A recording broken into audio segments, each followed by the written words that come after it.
Magandang gabi, Pilipinas! Bayan pinalagan ng Malacanang ang pahayag ni dating presidential spokesperson Harry Roque tungkol sa kalusugan ni Pangulong Ferdinand R. Marcos Jr. Ayon kay Palace Press Officer Undersecretary Claire Castro, mas mainam lang tumakbo ng ilang metro kaysa naman tumakbo sa batas. Sa kabila ng mga issue, tiniyak ng palasyo na nananatiling nakatutok ang Pangulo sa pagtugon sa epekto sa bansa ng tensyon sa gitnang silangan. Yan ang ulat ni Kenneth Pasyente. Muling nanindigan ng Malacanang na walang itinatagong anumang malubhang karamdaman si Pangulong Ferdinand R. Marcos Jr. Patunay nga riyan ang personal na pagja-jogging at pag-jumping jacks ng Pangulo nito lamang Lunes. Binigyang diin niya ng palasyo matapos mag-post si Attorney Harry Roque na imbes na tumakbo ay mas mabuti anya na maglabas na lang ng medical bulletin ng Pangulo. Buwelta ng Malacanang kay Roque, ang pagtakbo ay hindi masama.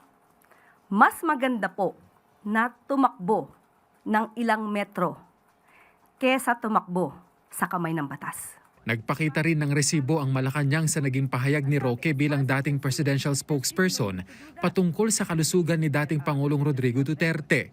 Kahit na po itong si Harry Roque, ang sinabi po niya, I don't think the people should worry about lack of transparency because the President himself will say what his condition is. So, nakita na po natin kung anong kondisyon ng Pangulo. Kayo po mismo ang saksi. So, ganito mga paninira nang galing lamang sa kampo ng nais na pabaksakin ng Pangulo. Sila po ay mga mapanira lamang at walang magawa sa buhay. Sinabi pa ng Malacanang na walang sapat na basihan ang hiling ng pro-Duterte group na United People's Initiative sa Korte Suprema na ilabas ang medical bulletin at sumailalim sa hair follicle test si Pangulong Marcos Jr. Are we not transparent? You have seen the President working. You have seen the President reporting face-to-face, personal pa. So unless they can prove that there is serious illness, then there's no need for the President to do that based on the Supreme Court decision. Sa kabila ng mga issue, tutok sa trabaho ang Pangulo at tinututukan ngayon ang ekonomiya ng bansa. Katunayan, sinabi ng Malacanang na pagsusumikapan ng pamahalaan ang pagpapalago ng ekonomiya ng Pilipinas. Yan ay kahit na ibinaba ng International Monetary Fund ang inaasahang paglago ng ekonomiya ng Pilipinas para ngayong taon. Na ayon sa palasyo ay inaasahan namang mangyari bunsod ng krisis sa Middle East. Well, alam naman natin po kung ano pong ginagawa ngayon ng economic team, pati po sa pangunguna rin po ni Secretary Arsenio Balisaca.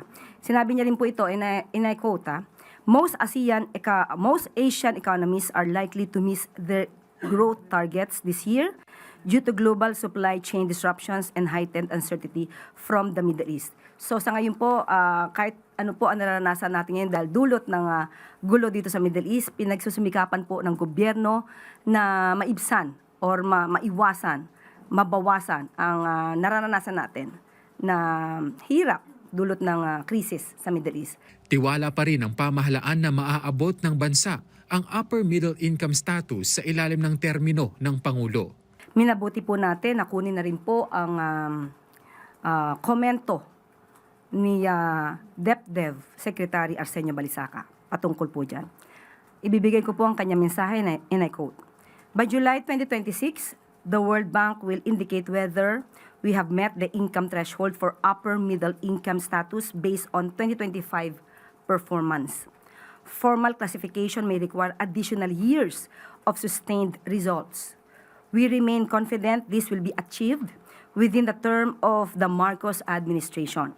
Kenneth Pasyente para sa Pambansang TV sa Bagong Pilipinas.